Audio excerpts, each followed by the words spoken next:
Hey everyone, welcome back to the Paste Studios. We are now live with Tony Joe White. Tony Joe, thanks for being here. Yeah, I'm glad it's over, man. Yeah, we appreciate you braving the. It's a crazy day in New York today with the UN General Assembly going on, the event in this building. So we really appreciate you coming over and braving the crowds to come in and do it. Yeah, it was just happened that the gig happened at the time that happened, because otherwise we would have waited a while or something, because you really can't get around. Yeah, that's right. Every gig happens at the time it happens. We and Brian, thank you for being here as well on the left side of your screen on the cajon. Guys, thanks so much for coming. So Bad Mouthin is the album, which is out tomorrow. So congratulations on that. Thank you. It's feeling real good. I would always wanted to do a blues album since I was started out, and most of my stuff was kind of bluesy, and but this was a lot of it on the album. I got to sing some of my heroes tunes, like Lightning and John Lee Hooker and Muddy Waters, people like that. So the album I'm very happy with it. Good. Well, so am I, and I'm happy that we're about to share some of it with the internet right now. So it's Bad Mouthin's the album. It's out on Yep Rock tomorrow. Can you tell us about the first song that you're going to play? The first song, the first tunes is Bad Mouthin and this song called Sundown Blues. It's probably about my first try at trying to write. I was living down in Texas. We went down to the Mexican border down there, and they had a little studio that you could record for $10 a song. And me and my drummer went down just to see how you sound, And I had a piece of folk settled in who kind of wrote halfway, but these two was probably the first. Sundown Blues.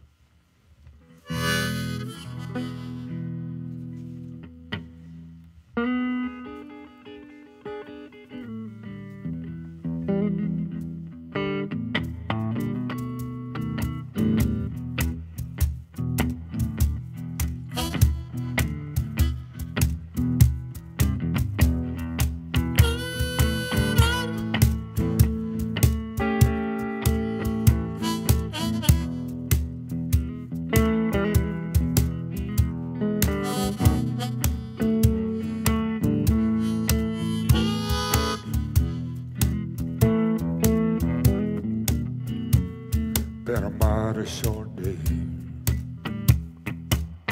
Night's done come on me.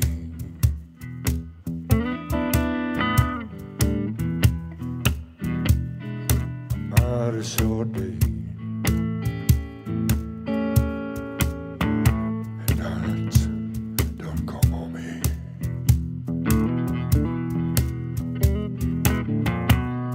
Another lonely night. Another night of misery.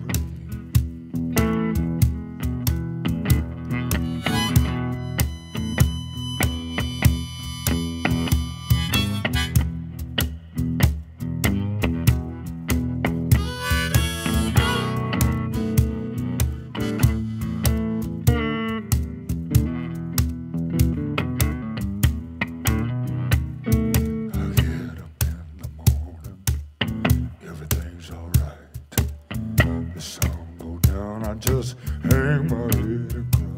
I got the sundown blue. Got the sundown blue. Well, I don't know where I got it, and it's so hard to lose.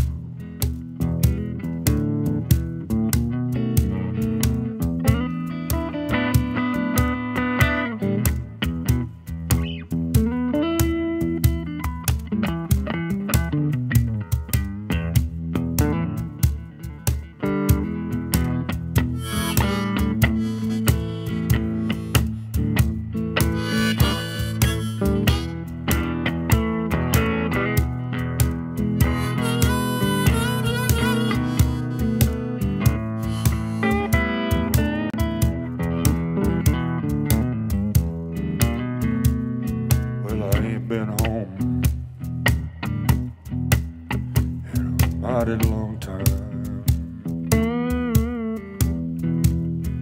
Lord, I ain't been home in a mighty long time. I don't hurry up and go. Think I'm going out of my mind. Got the sundown. Sundown Blues. Well, I don't know where I got them, and they sure are to lose.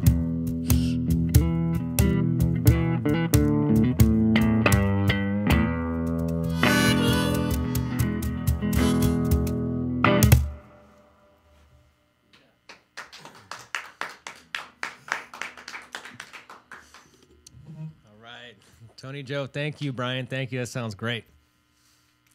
So this was, if people don't know, you wrote Poke Salad Annie, which Elvis made famous, and this is the 50th anniversary of the release of that song. And so there's no question here. I'm just saying that so that people know if they didn't know already.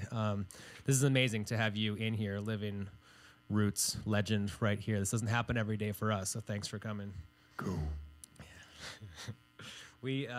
So can we talk a little bit about how Bad Mouthin' was recorded? The recording process was interesting to me. Your son Jody, who's here right behind us right now, produced the album, and just the way the production of it that happened in your barn and in horse stalls was fascinating. Can you talk to us a little bit about how you guys recorded? Well, when we came up with the Once and For All to cut a blues album, and to call it a blues album, you know, we had a studio in Franklin, an old antebellum house with a lot of wood, 3 stories, real good sounding studio, and we probably cut the last 8 albums in this place. It had a great sound. But I decided that, I told Jody, I said, if we're going to do the blues, we get out in the woods where my house is, and where the barn and the river, coyotes, everything's out there. So he got some men, good carpenters, that knew how to get inside there and change the stalls into 2 rooms. And when we first started cutting, we decided to cut simplicity, either just me and a guitar and a harmonica, and then maybe bring in Fleetwood here on a couple of tracks. But we tried to cut it as real as it could sound, you know. And sometimes there'd be a little rain on the tin roof, or something would yell in the background in the woods there. So it all worked good. It gave me a good vibe to sing and play these songs like I felt when I first heard them when I was a little boy, listening to Lightning and John Lee and all them people. I grew up on it. So I feel like we cut it that way. Well, I'm glad that you did. It was all those decisions came together the right way. Bad Mouthin' sounds fantastic. I've had a chance to dive into it, and I love it. And hopefully, everybody who's watching right now is also has a chance to dive into Bad Mouthin', which comes out tomorrow. And thanks for coming by and playing these for us right now, and for our audience too. We really, really appreciate it.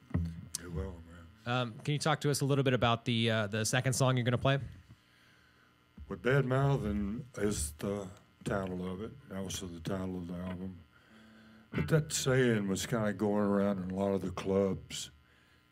I was in Texas by then, left Louisiana, was in a place called Kingsville, Texas, and then Corpus Christi. And people were saying, like, you know, this girl would say, oh, he was over there bad-mouthing me, and I had to pop him one in the mouth, give him in the jaw. It's Texas, you know. It's like a lot of fighting, a lot of beer bottles being thrown. We even had a chicken wire on the stage on each side of just like in the movies. Yeah, Roadhouse, yeah. The Blues Brothers. So that you'd be singing and have your eyes shut, the wire would catch it, you know, instead of you just all of a sudden wake up with a Budweiser bottle stuck in your jaw. So anyway, that's how Bad Mouthing came about. Was I heard a lot of people was using the phrase, "Don't go around bad mouthing, and don't be a bad mouthing me," or boom. All right, love to hear it.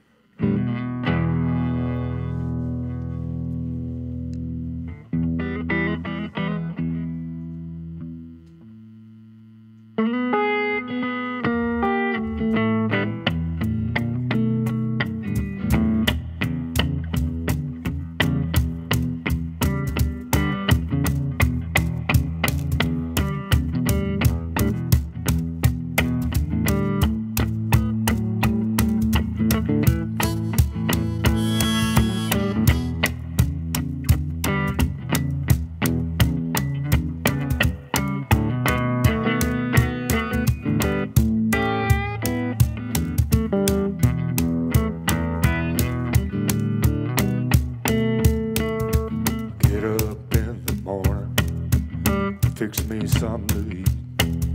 You walk into the kitchen, you stand at my feet. Yeah, you start bad mouthing, baby. Bad mouthing me. You keep bad mouthing, baby. Sure gonna put you down.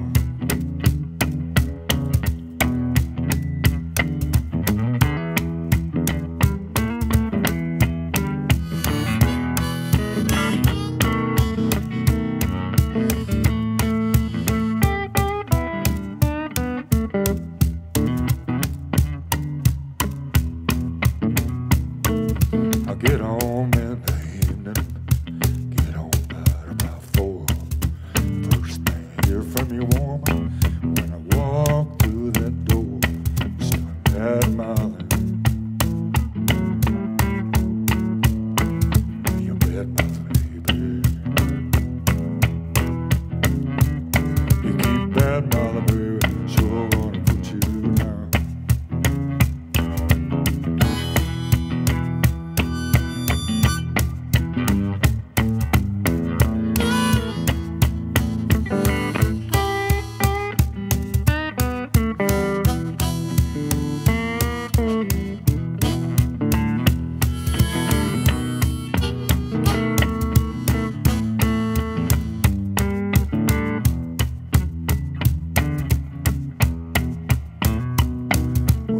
Shape up, you better get started.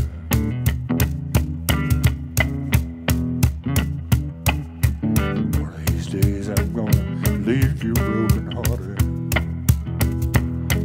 Just keep on betting.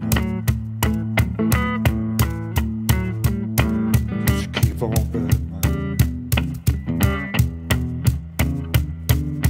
Bad mouth, baby, sure gonna put you down.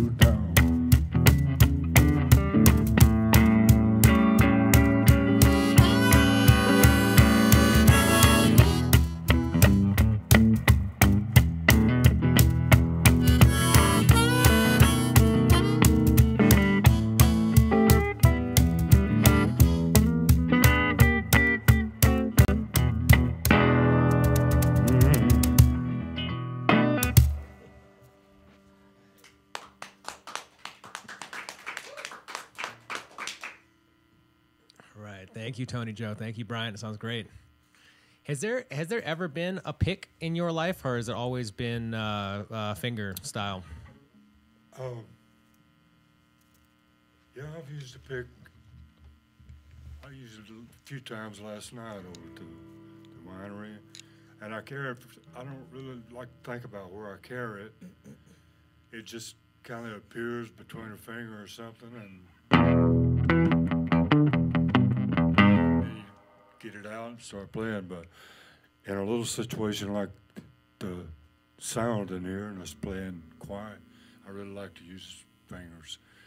And I also like to use the fingers in the studio recording, because it's the true tone of a guitar, especially my old Strat, is somewhere between the nail and the meat of the finger, you know? Yeah. And I like either one, but A finger's good because you don't have to go around hunting it, you know. Sometimes you leave your pick in your other pants or. Yeah. Well, it sounds great in this room. It sounds amazing. I was just curious about whether it was always the fingers. Good, the right decision for this room, that's for sure. So a lot of the songs that you've written have been, I mean, you've written, like we were talking earlier, Polk Salad Annie for Elvis. You've written for Dusty Springfield, for Eric Clapton, Willie Nelson, Tina Turner. And this album, it's interesting to hear you interpreting other people's music as opposed to other people interpreting yours. Can you talk a little bit about the covers on this album and why you chose Lightning Hopkins, Jimmy Reed, of course, John Lee Hooker coming up next. Can you talk a little bit about why you chose those? I chose them because I was raised on a cotton farm down in Louisiana in the swamps. My dad, mother, older brother, 5 sisters, and then me. So I was the youngest. And all of them played guitar and sang, and they played piano and sang. And that was the entertainment, you know, in the afternoons after you work in the fields. And I was about 9 or 10 at the time, and I was just sitting and listening mostly. And didn't participate in it. And my brother brought home an album by Lightning Hopkins, and there was just this one man with a guitar and a Coca-Cola box patting his foot on it. And here a boy, 12 or 13 years old, I was stunned, and it just changed my whole thing. And I started sneaking my dad's guitar up to my room at night and learning the blues licks. So Lightning was a perfect choice to put on the album. John Lee was. I even did an Elvis tune called Heartbreak Hotel, and I'd always wanted to do something to kind of repay Elvis. He recut 3 of my songs, and it was real nice to me. And invited us out to Las Vegas to watch him record it live, Polk Salad. And it was just the people I chose and picked was just come out of my mouth like that. I knew exactly what I wanted to do. And John Lee's Boom Boom, I had done it on an early, back in the Flower Children day, kind of rock version of it. But this time we carried it into the barn and got it down with simplicity, and it had a good feel to it. Boom, boom.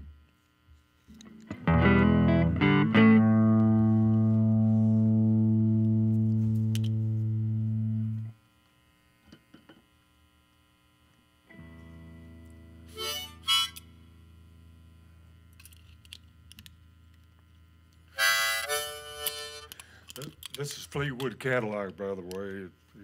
I hear you calling him Brian, but I've always called him Fleetwood because he's smooth, you know. He plays smooth. And I didn't know the government names were all right. I know you as Brian from I like Fleetwood. Fleetwood. All right. Fleetwood gets it right. Got him out of the state home to come over here and do this job in New York.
in my ear.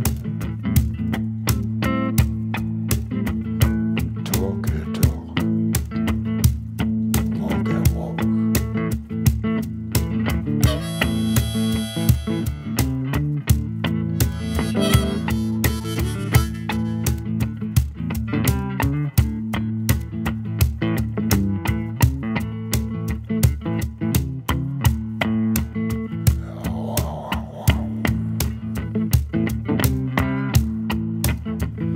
Shoot you right down.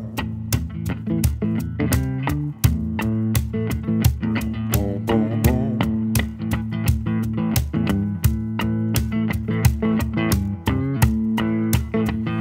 Shoot you right down.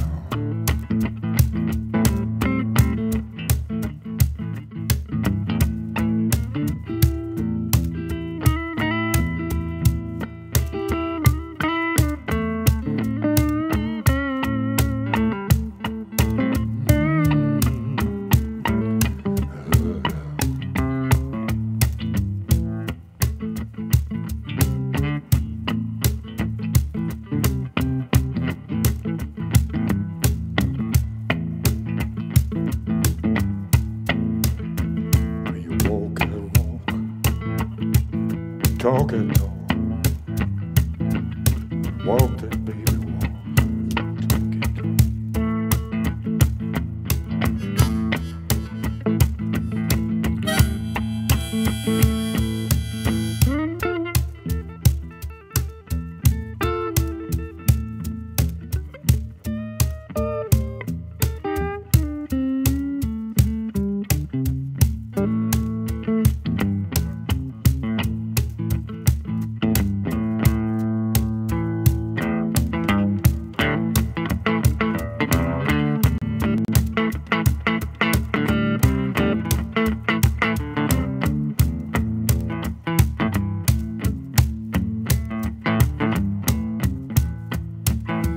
Whisper in my ear, can't take it like that.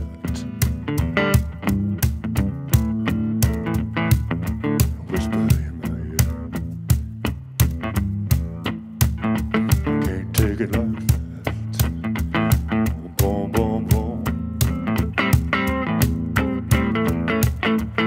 Shoot you right down.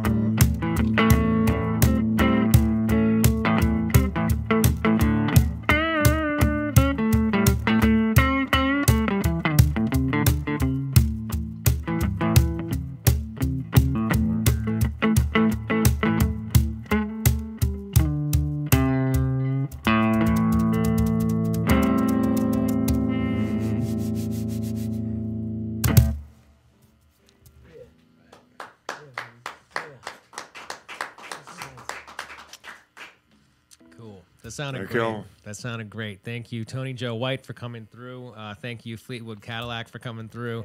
So the album is Bad Mouth, and it's out tomorrow on Yep Rock. And Tony Joe, I don't know if you have any time or if you got to run to the next thing, but there's a tape archive right above us. The internet can see, there's that tape over there on the left side of the stage. That's an old Dire Straits show from 1979. There's a ton of Lightning Hopkins up there. There's stuff from the Flower Child era of San Francisco, Bill Graham's archive. So there's some John Lee Hooker in there, but a lot of Grateful Dead and Carlos Santana and photography and tapes and Timothy Leary and Allen Ginsberg getting weird in Golden Gate Park. And there's a ton of stuff up there that I want to show you if you got a minute for it. All right. All right, that's it, man. Thanks very much.